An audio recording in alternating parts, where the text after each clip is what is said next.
The figures suggest that Schumacher and Fangio were better, but the people who know, they tell a different story. I think Senna, I will put him in number one. For me, Senna is number one. For me, he was number one. I will put Airton Senna as number one. For me, Ayrton Senna undoubtedly was the number one. I would put him number one. You know, he was definitely the greatest driver. If you ask me, I put Senna as well in number one. Martin Brundle, who raced against the Brazilian for 11 years, is well qualified to explain why Senna was the ultimate driver's driver. He had a God-given talent that I haven't witnessed anywhere else. A sixth sense of where the grip was before he turned into a corner. If you look at this Lotus here, even when it's going in a straight line, it is dancing. Absolutely. And there. You look at these and you think, Here we go. I can't do that. I think Senna's ability to be able to drive completely on the limit. Some of the laps he did, we know, were unbelievable.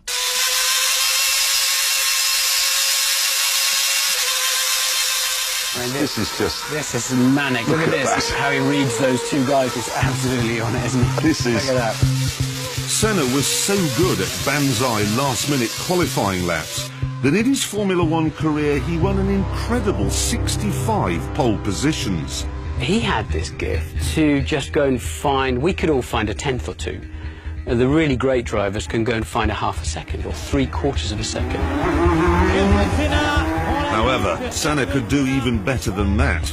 In Monaco in 1988, he out-qualified his teammate, the great Alain Prost, by a scarcely believable 1.5 seconds.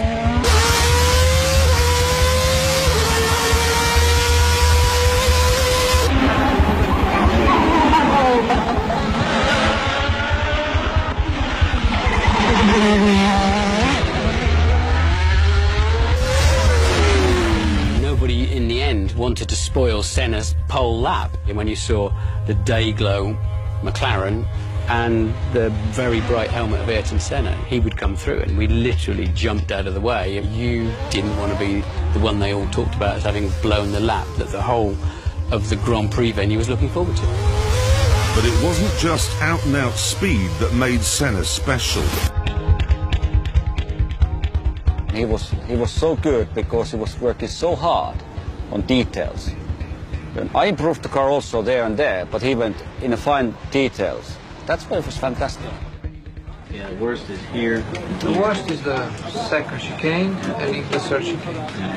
But it's because the asphalt goes like this, in the third chicane and it's like this. In the second chicane you're coming bumpy. And if I think back to when I was his test driver at the beginning of the '94 season, after the second day he had a small incident and tweaked his neck, and that was it. The test was over as far as he was concerned. I came in the following day and he was there in the morning. I thought, oh, okay, he must have made a miraculous recovery. But in actual fact, he was just there to listen to what I was saying to the engineers, to work out whether he could trust my feedback. And when I compare that to Nigel Mansell when I was his test driver, he would set a lap time and then he would bugger off to the golf course. Another weapon in Senna's armoury was his utter ruthlessness. Prost having a look, and Senna's hiding into the pit wall. Schumacher trying to take Ayrton Senna, and I don't see if the Brazilian moved across. Indeed he did. He often used to put us in a position that you were going to have an accident and he would leave it up to you to decide whether to have that accident or not. So when he wanted to overtake, he'd go on the inside and put the car in a place. If you tried to take the corner, you're going to hit him. Yes, he would put you in a compromising position and then leave you to make the decision. And if you didn't run into him, then psychologically you were buried and finished. He would then know that every time after that he showed you a wheel, you jump out of the way. He's got Mansell swarming all over him. He has no reason to stay out. I think Even the giants from Senna's era respected his toughness. I don't think there was any qualifying session or any race he went into that he wasn't prepared to put it on the line. All over the back, he's having a look, and he's inside Mansell. He was the toughest driver and the most ferocious driver to protect his area or space. Senna, all his skills involved. He's got a much slower car, very clapped out tyres on his car. Mansell's got fresh rubber on. All grip in the world. Senna blocking away and sliding a lot. Senna knocking it down. Mansell weaving this way and that way, but Senna won't let him past. He's got the racing line, he's going to keep it. When there is a gap, you either commit yourself as a professional racing driver that is designed to win races, or you come second, or you come third, or you come fifth. And I'm not designed to come third, fourth, or fifth. I race to win. And if you no longer go for a gap that exists, you're no longer a racing driver. I mean, you had to be, back in the 80s, Crazy. A bit of honest here. you know, you've got your Mansells, Piquets, Prost.